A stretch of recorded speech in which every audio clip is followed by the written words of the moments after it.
Pais me expulsaram de casa para colocar o namorado da minha irmã, que está grávida. Parte 2. Fiz o que precisava fazer por amor. Dobrei o papel de volta, mas ele não cabia no envelope do mesmo jeito. Nos dias seguintes, fiquei em silêncio. Não contei nada aos meus avós. Fingiam que não sabiam dos detalhes, e eu deixava assim. Mas a cada vez que via o envelope, sentia algo mudar dentro de mim. Não era raiva, nem tristeza. Era um tipo de clareza cruel. Aquela carta tirou o chão e, de algum modo, também me libertou. Ela me provava o que eu já suspeitava. Eu era a ameaça. A lembrança viva de tudo o que ela não era, e nunca conseguiria ser. A partir dali, decidi que se ela podia fazer qualquer coisa por amor, eu também podia fazer qualquer coisa por sobrevivência. Comecei a procurar shows em bares pequenos, mandei mensagens para amigos antigos e toquei o violão até os dedos doerem. Era o começo de uma nova vida, e pela primeira vez, ela seria só minha. A vida nos meses seguintes virou uma sequência de turnos trocados, ônibus lotados e jantares frios. Eu dividia um quarto com uma colega de trabalho num prédio antigo perto do centro de San Antônio. Paredes finas, cheiro constante de cigarro e uma janela que nunca fechava direito. Um canto provisório, conquistado à força. Trabalhava de manhã numa loja de conveniência. E à noite, tocava violão em bares que pareciam sobreviver de cerveja barata. Às vezes, o dono do bar me pagava com uma nota de $20 e uma cerveja morna. Nas madrugadas, voltava andando, o corpo doendo, os dedos marcados pelas cordas, o violão pendurado no ombro. No caminho, eu falava sozinha. Repetia frases inteiras, ensaiando o que diria se algum dia minha família tentasse entrar em contato. Não preciso de vocês. Estou bem. Aprendi sozinha. Mas no fundo, sabia que nenhuma dessas frases saía com a força que eu queria.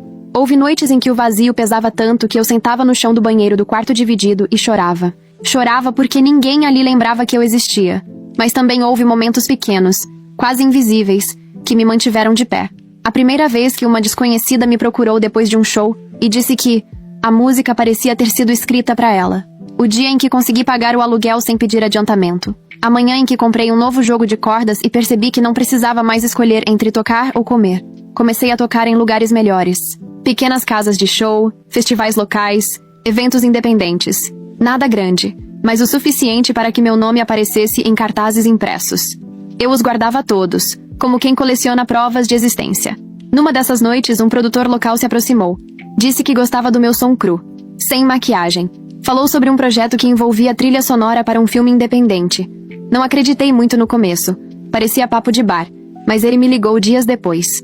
A proposta era pequena, o pagamento modesto, mas havia uma promessa ali, ser ouvida de verdade. Foi a primeira vez em anos que alguém olhou para mim sem me ver como peso ou ameaça. Só uma artista tentando sobreviver.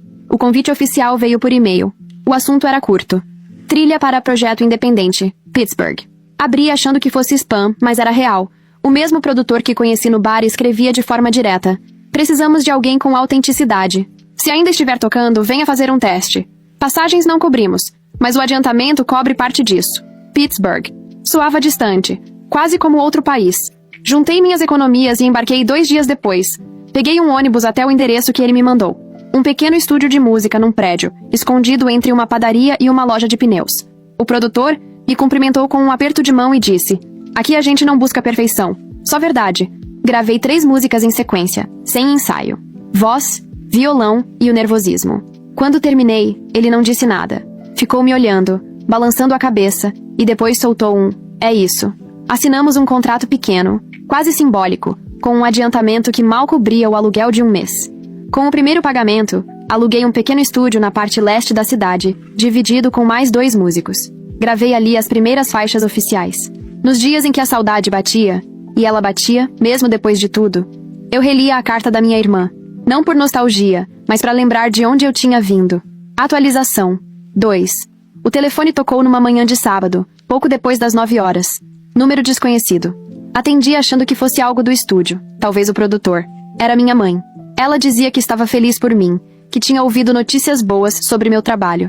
E então, veio a parte que fez o estômago virar. "Precisamos conversar. É importante." Disse que estavam em Pittsburgh, que sabiam onde eu morava. E antes que eu pudesse responder, ela completou: "Estamos aqui embaixo." Demorei alguns segundos para acreditar. Olhei pela janela estreita do estúdio e vi um carro parado na rua. Um sedã antigo, prata, o mesmo modelo que meu pai dirigia antes de eu sair de casa. Desci devagar, o coração batendo rápido. Quando abri o portão, lá estavam eles.